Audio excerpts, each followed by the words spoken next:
অহংকার অহংকার কখনো কোনো সময়ের জন্য করবেন না।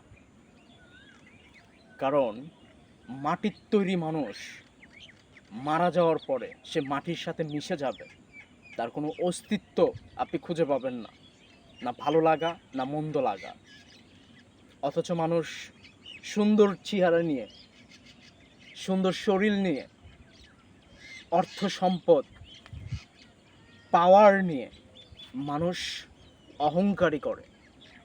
আপনি জানেন তো, সব কিছু সীমিত সময়ের জন্য আপনাকে দিয়েছে মহান আল্লাহ তাআলা, সেটা আপনি কোনো না কোনোভাবে পেয়েছেন। আর যদি আপনি পেয়ে থাকেন সব কিছু, তাহলে এখন থেকে আপনি আপনার মেন্টালিটি এবং আপনার বিবেককে লাড়া দিয়ে কথা বলুন। আপনি নিজেই অহংকারী করবেন না, ঠিক আছে? অহংকারী জিনিসটা যদি আপনার ভিতরে থেকেও থাকে, ইনশাআল্লাহ তাআলা সেটা আপনি ছেড়ে দেন, ফেলে দেন। সবার আগে যেটা সুখ হবে বা সুখী থাকতে পারবেন, সেটা হচ্ছে আপনার মন, ঠিক আছে? এইখান থেকে যদি আপনি সুখ অনুভব করতে পারেন, তাহলে আমি বলবো আলহামদুলিল্লাহ, পৃথিবীর সবচাইতে সুখী ব্যক্তি, সুখীর তালিকায় আপনি আছেন এবং আমি আছি।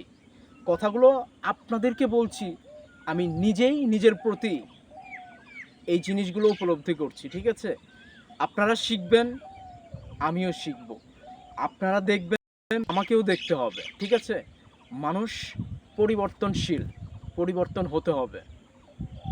সবাই পরিবর্তন হয়েছে, আপনি আমি কেন বন্ধ হয়ে থাকবো, স্টপ হয়ে থাকবো, চুপ হয়ে থাকবো? পরিবর্তন সবার জন্য গুরুত্বপূর্ণ, ঠিক আছে? সো এই জিনিসগুলো মেনে চলবেন, বুঝে চলবেন, জ্ঞান অর্জন করবেন। অলস মস্তিষ্ক নিয়ে কখনো জ্ঞান অর্জন হয় না। জ্ঞানের পিছনে ছুটতে গেলে আপনাকে অবশ্যই ভালো কিছু করতে হবে, পরিশ্রম করতে হবে। তা নয়তো আপনি শুধু শুধু জ্ঞান ঘরে বসে কিভাবে অর্জন করবেন? প্রকৃতির মাঝে মিশবেন, নিজেকে আলিঙ্গন করুন, নিজেকে প্রকৃতির সাথে কিছুটা হলেও উপলব্ধি করুন। ইনশাআল্লাহ তাআলা আপনি যথেষ্ট পরিমাণ ছোটোখাটো কিছু জ্ঞান অর্জন করতে পারবেন, যেখান থেকে আপনি উপলব্ধি করতে পারবেন যে হ্যাঁ, 10 জন মানুষের চাইতে আপনি কিছুটা ডিফারেন্টেড, কিছুটা আপনার ভিতরে চেঞ্জ আসছে, পরিবর্তন আসছে। এটা আপনি উপলব্ধি করতে পারবেন ইনশাআল্লাহ তাআলা। ভালো থাকবেন, সুস্থ থাকবেন।